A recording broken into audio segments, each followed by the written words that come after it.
ಕನ್ನಡದ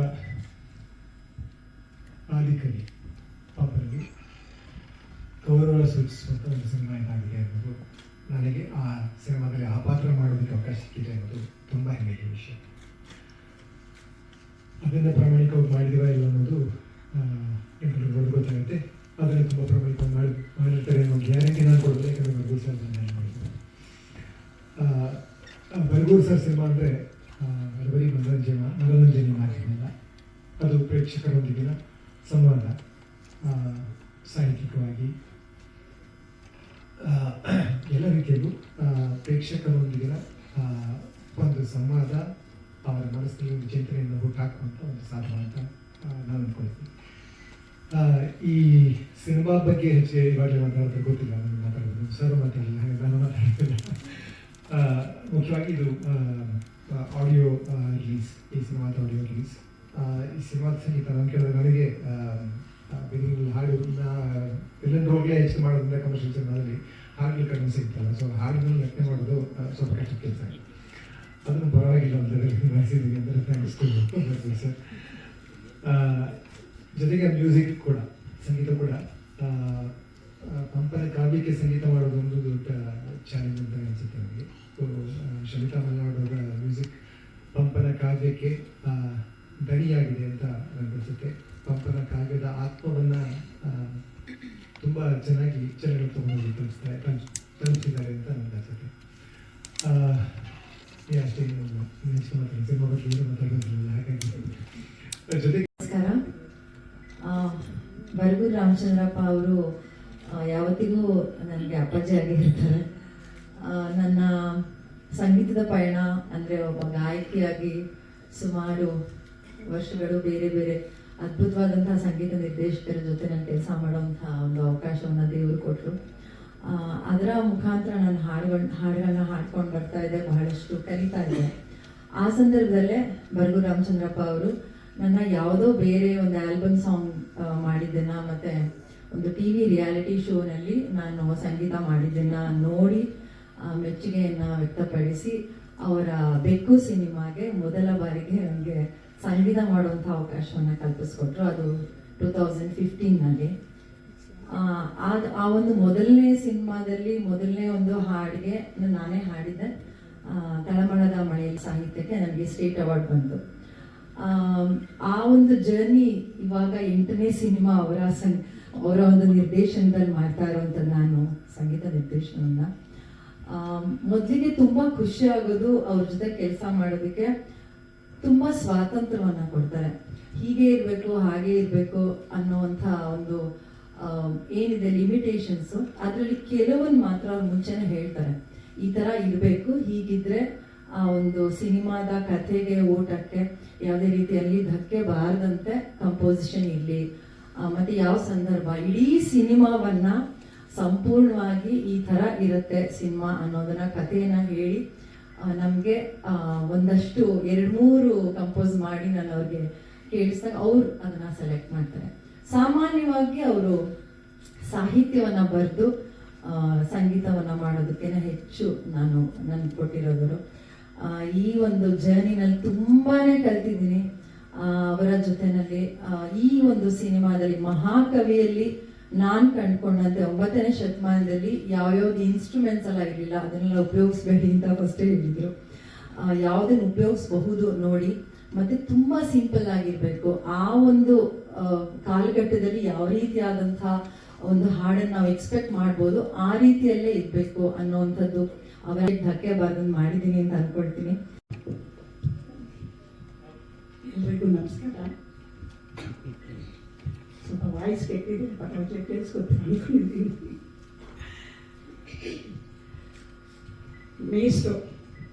ಮೇಸ್ಟ್ ಅಂತ ಹೇಳಿದ್ರೆ ಬರ್ಗೂರ್ ರಾಮಚಂದ್ರಪ್ಪ ಅವರು ಅಂತ ಹೇಳ್ತಾ ಇದ್ದೀವಿ. ನಾವೆಲ್ಲ ಮೇಸ್ಟ್ ಅಂತ ಹೇಳಿನೇ ಅಭ್ಯಾಸ ಆಗೋಗಿದ್ದೆ ಅವರನ್ನು ಕರೆಯೋದು. ಅವರ ಮೊದಲನೇ ಚಿತ್ರದಲ್ಲಿ ನಾನು ಮಾಡಿಲ್ಲ, ಆದರೆ 2ನೇ ಚಿತ್ರದಿಂದ ಅವರು ನಿರ್ದೇಶನ ಫಸ್ಟು ಶುರು ಮಾಡಿ 2ನೇ ನಿರ್ದೇಶನದ ಚಿತ್ರದಲ್ಲಿ ಶುರು ಮಾಡಿದ್ದು ಈ 25ನೇ ಚಿತ್ರದವರೆಗೂ ನಾನು ಆ್ಯಕ್ಟ್ ಮಾಡಿದ್ದೇನೆ. ಇದು ನನಗೆ ಬಹಳ ಖುಷಿಯಿಂದ ಹೇಳ್ಕೊಳ್ಳುವಂಥದ್ದು. ಪ್ರತಿ ಸಿನಿಮಾಗೂ ಅವರು ಎಲ್ಲೋ ಮಧ್ಯದಲ್ಲಿ 1-2 ಕಾರಣಾಂತರಗಳಿಂದ ನಾನು ಮಾಡದೇ ಇರಬಹುದು, ಯಾವುದಾದ್ರೂ ತೊಂದರೆಗಳಿಂದ ನಾನು ಮಾಡಿಲ್ಲ ಅನ್ಸುತ್ತೆ, ಒಂದೆರಡು ಸಿನಿಮಾ ಅಷ್ಟೇ. ಅದು ಬಿಟ್ಟರೆ 25 ಚಿತ್ರ, ಈ 25ನೇ ಚಿತ್ರದಲ್ಲೂ ನನಗೆ ಅವರು ಅವಕಾಶ ಕೊಟ್ಟಾಗ ನನಗೆ ಸಾಧ್ಯ ಆಗಿರಲಿಲ್ಲ. ಅಯ್ಯಯ್ಯೋ ಸಾರ್ 25ನೇದ್ರಲ್ಲಿ ನನಗೇನೋ ಮಿಸ್ ಆಗಿಬಿಡುತ್ತೆ, ಮಧ್ಯದಲ್ಲಿ ಒಂದೆರಡು ಹೋಗಿದೆ, ಇದನ್ನ ಮಾತ್ರ ನಾನು ಖಂಡಿತ ಮಿಸ್ ಮಾಡಲ್ಲ ಅಂತ ಹೇಳಿ ನನಗೆ ಏನೇ ಇದ್ರೂ ನಾನು ಬಂದು ಮಾಡೇ ಮಾಡ್ತೀನಿ ಅಂತ ಒಪ್ಪಿಗೆ ಕೊಟ್ಟು ನಾನು ಮಾಡಿದ್ದೀನಿ. ಬಹಳ ಸಂತೋಷದಿಂದ ಬಂದು ಆ್ಯಕ್ಟ್ ಮಾಡಿರೋಂಥದ್ದು ಈ ಚಿತ್ರದಲ್ಲಿ. ಡೈರೆಕ್ಟ್ರ್ ಬಗ್ಗೆ ಹೇಳಬೇಕು ಅಂದರೆ ನಿಮ್ಗೆಲ್ಲರಿಗೂ ಗೊತ್ತಿದೆ, ಅವರು ತುಂಬ ಶ್ರದ್ಧೆ, ಶಿಸ್ತು, ಯಾವ ರೀತಿ ಇರ್ತಾರೆ ಅಂತಂದರೆ ನಿಜಕ್ಕೂ ಅವ್ರ ಹತ್ರ ಒಂದು ಡೈಲಾಗ್ ಕೇಳೋಕ್ಕೂ ಹೆದರಿಕೆ ಆಗುತ್ತೆ. ಆ ರೀತಿ ಒಂದು ಬಹಳ ಶಿಸ್ತಿನಿಂದ ಕೆಲಸ ಮಾಡ್ತಾರೆ. ಎಲ್ಲ ಬರ್ಗೂರ್ ಅಭಿಮಾನಿಗಳಿಗೆ ಈ ಮಹಾಕವಿ ಚಿತ್ರದ ಪ್ರದರ್ಶನಕ್ಕೆ ಸ್ವಾಗತ ಕೋರ್ತಾ, ನನ್ನ ಮತ್ತು ಬರ್ಗೂರ್ ಕುಟುಂಬಕ್ಕೆ ಬಹಳ ಹತ್ತಿರದ ನಂಟಿತ್ತು. ಆ ನಂಟು ನನ್ನನ್ನು ಅನೇಕ ಸಿನಿಮಾಗಳಲ್ಲಿ ಭಾಗವಹಿಸುವಂಥ ಕೆಲಸವನ್ನು ಮಾಡಿಕೊಟ್ಟಿದ್ದಾರೆ ನಮ್ಮ ಇಷ್ಟರು.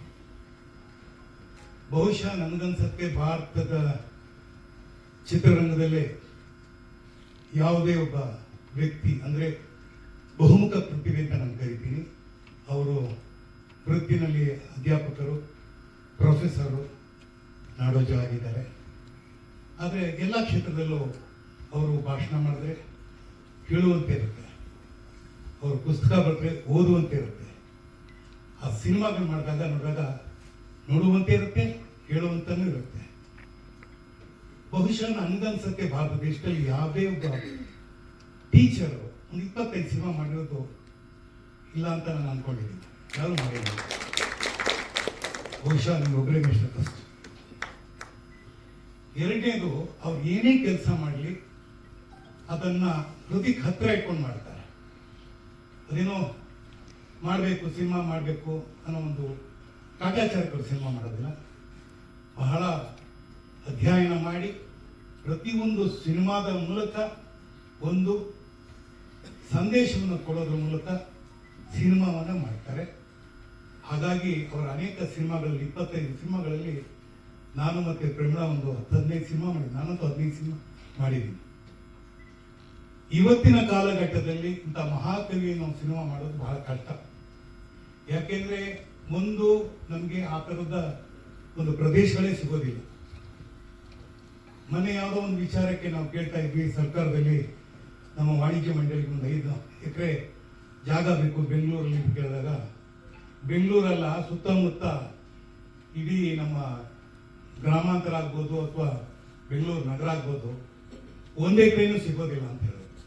ಈ 1 ಎಕರೆ ಜಾಗ ಸಿಗದೆ ಇರಬೇಕಾದ್ರೆ, ಪಂಪನ ಮಹಾಕವಿ ಸಿನಿಮಾ ಮಾಡಬೇಕಾದ್ರೆ ನಮ್ಗೆಲ್ಲೂ ದೀಪ ಕಂಬಗಳು ಕಾಣಿಸ್ಬಾರ್ದು, ವೈರ್ಗಳು ಇರಬಾರ್ದು, ಬಸ್ ಓಡಾಟ ಇರಬಾರ್ದು. ಇವೆಲ್ಲ ಮಾಡಬೇಕಾದ್ರೆ ಬಹಳ ಕಠಿಣವಾದ ಕೆಲಸ. ಬಹುಶಃ ಆ ಕೆಲಸವನ್ನ ಅವ್ರಿಗೆ ಎಷ್ಟು ಚೆನ್ನಾಗಿ ಮಾಡಿದ್ದಾರೆ ಅಂದ್ರೆ, ಅವ್ರಿಗೆ ಗೊತ್ತು ಎಲ್ಲಿ ಸಿನಿಮಾ ಮಾಡಬೇಕು, ಯಾವ ಲೊಕೇಶನ್ ಆರಿಸ್ಬೇಕು, ಆ ಮತ್ತೆ ಕಲಾ ಹೆಂಗಿರ್ಬೇಕು ಅನ್ನೋದೆಲ್ಲ ಬಹಳ ಚೆನ್ನಾಗಿ ಮಾಡಿ ನಿಮ್ಮ ಮುಂದೆ ಇಟ್ಟಿದ್ದಾರೆ. 25ನೇ ಸಿನಿಮಾ ಎಲ್ಲಿಂದ ಶುರು ಮಾಡ್ಕೊಂಡಿದ್ದಾರೆ ಗೊತ್ತಾಗ್ತಾ ಇಲ್ಲ.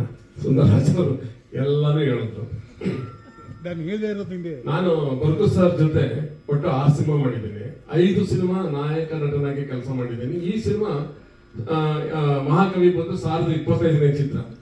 ನನಗೆ ಸಾರ್ ಬಂದು ನನ್ನ ಹತ್ರ ಮಾತಾಡುವಾಗ ಈ ಸಿನಿಮಾ ನೀವು ಆಕ್ಟ್ ಮಾಡಬೇಕು, ಇದು ನನ್ನ 25ನೇ ಸಿನಿಮಾ ಅಂದಾಗ ನನಗೆ ನಿಜವಾಗ್ಲೂ ತುಂಬಾ ಸಂತೋಷ ಆಯ್ತು.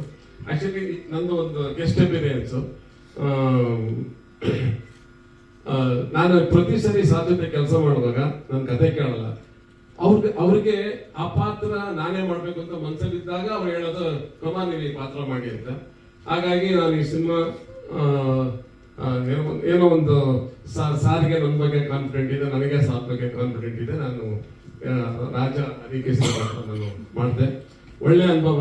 ಪ್ರತಿ ಸಿನಿಮಾದಲ್ಲೂ ನಾನು ಮಾಡಿದಂತ ಪಾತ್ರ ಬರ್ಗೂರ್ ಸರ್ ಸಿನಿಮಾದಲ್ಲಿ ನನಗೆ ಸಿಗುತ್ತೆ.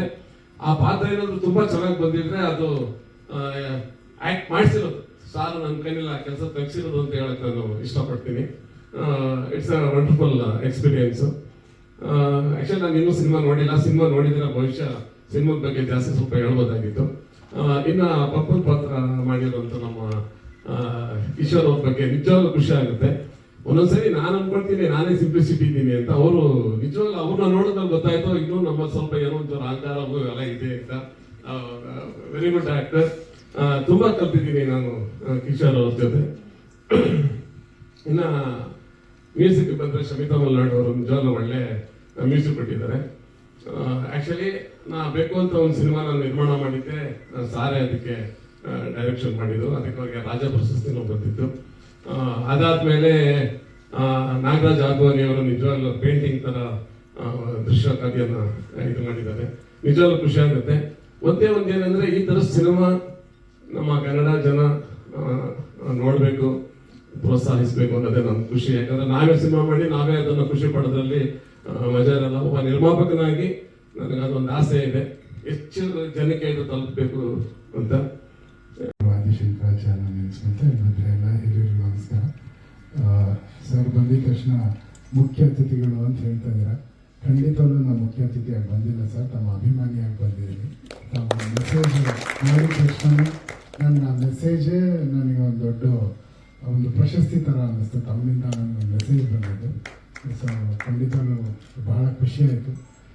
ನಾವು ಯೂಶ್ವಲಾಗೆಲ್ಲ ಪ್ರೆಸ್ ಮೀಟ್ಗಳಲ್ಲಿ ಅಲ್ಲಿ ಇಲ್ಲಿ ಇದ್ದಾಗ ಭಾಳಷ್ಟು ಇಂಗ್ಲೀಷ್ ಪದಗಳು, ಆ ಒಂದು ಗ್ಲಾಮರು ಅದು ನೋಡಿರ್ತೀವಿ.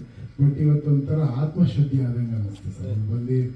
ಇಲ್ಲಿ ಬಂದಿದ್ದೀವಿ, ವಾತಾವರಣ, ತಮ್ಮ ಕನ್ನಡ ಭಾಷೆ, ತಮ್ಮ ನಾಲೆಡ್ಜ್, ನಿಮ್ಮ ಜೊತೆ ಮಾತಾಡೋ ಒಂದು 10 ನಿಮಿಷ ಎಷ್ಟೊಂದು ವಿಷಯಗಳು, ಎಷ್ಟು ವಿಷಯ ನನಗೆ ಗೊತ್ತೇ ಇಲ್ಲದಿದೆಯಲ್ಲ ಅನ್ನೋದೆಲ್ಲ ಭಾಳ ಖುಷಿ ಆಯಿತು. ಒಂದು ಎಜುಕೇಷನ್ ಥರ ಇತ್ತು ನನಗೆ ಇಲ್ಲಿ ಬಂದಿದ್ದು, ಭಾಳ ಸಂತೋಷ.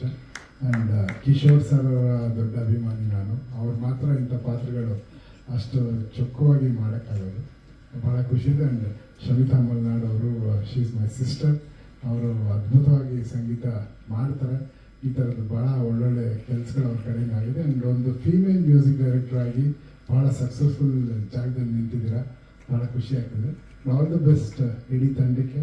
ಈ ಒಂದು ಚಿತ್ರ ದೊಡ್ಡ ಯಶಸ್ವಿ ಆಗಲಿ. ಸರ್ ಹೇಳಿದಂಗೆ ಅವರ ಆಸೆಗಳು ಗೌರ್ಮೆಂಟ್ ತಿಳ್ಕೊಂಡು ಎಲ್ಲ ನಡೀಲಿ. ಅಲ್ಲಿಂದ ಈ ಬೀಜ ಬಿತ್ತಿದ್ರೆ ಖಂಡಿತ ಅವ್ರು ಕನ್ನಡದ ರೈಟರ್ಸ್ ಏನಿಲ್ಲ ಅಂತ ಇದ್ದೀವಿ. ಅದಕ್ಕೆ ನಾಂದಿಯಾಗಿ ನೀವು ಹೇಳಿದ ಮಾತುಗಳು ಸ್ಟಾರ್ಟ್ ಆಗುತ್ತೆ ಅಂತ ಅನ್ಕೊಳ್ತೀನಿ ಸರ್. ಆಲ್ ದಿ ಬೆಸ್ಟ್, ಎಲ್ರಿಗೂ ಒಳ್ಳೆಯದಾಗಲಿ ಸರ್. ಎಲ್ಲರ ಜೊತೆಗೂ ನಾನು ಸ್ಕ್ರೀನ್ ಶೇರ್ ಮಾಡಿರೋದು, ನಿಮ್ಮೆಲ್ಲರ ಜೊತೆಗೆ ಆಕ್ಟ್ ಮಾಡಿರೋದು ಕೂಡ ನನ್ನ ಅದೃಷ್ಟ. ಹಾಗೆ ಕಿಶೋರ್ ಸರ್ ಎಂತಹ ಅತ್ಯುತ್ತಮ ಅಂದ್ರೆ ಒಳ್ಳೆ ಅದ್ಭುತ ನಟ ಅಂತ ನಿಮ್ಮೆಲ್ಲರಿಗೂ ಗೊತ್ತು. ಅಷ್ಟು ಒಳ್ಳೊಳ್ಳೆ ಸಿನಿಮಾಗಳು ಮಾಡೋದು, ತುಂಬಾ ತುಂಬಾ ತುಂಬಾ ಸಿಂಪಲ್ ಪರ್ಸನ್. ನಾನು ನನ್ನ ಕೆರಿಯರ್ ಅಲ್ಲಿ ನೋಡಿರುವಂತ ವ್ಯಕ್ತಿಗಳಲ್ಲಿ ನಿಮ್ಮೊಟ್ಟಿಗೆ ಕೆಲಸ ಮಾಡಿದ್ದು ತುಂಬಾ ಖುಷಿಯಾಗಿದೆ ಸರ್. ಒಂದು ವಿಶೇಷ ಅನುಭವ ಕೂಡ ನನಗೆ. Thank you so much. ಹಾಗೆ ನಮ್ಮ ಕನ್ನಡ ನಾಡು ಸಂಸ್ಕೃತಿ ಹಾಗೆ ಇತಿಹಾಸವನ್ನ ಎತ್ತಿ ಹಿಡಿದಿರುವಂತಹ ಸಿನಿಮಾ ಮಹಾಕವಿ ಪಂಪ. ಇಂತಹ ಸಿನಿಮಾಕ್ಕೆ ನಿಮ್ಮೆಲ್ಲರೂ ಬೆಂಬಲ ಜಾಸ್ತಿನೇ ಇರಬೇಕು. ಆಶೀರ್ವದಿಸಿ, ಬೆಂಬಲಿಸಿ, ಹಾಗೆ ನಿಮ್ಮ ಪ್ರೀತಿ ನಮ್ಮ ಸಿನಿಮಾ ಮೇಲೆ ಇರಲಿ ಅಂತ ಕೇಳ್ಕೊಂತೀನಿ. Thank you so much.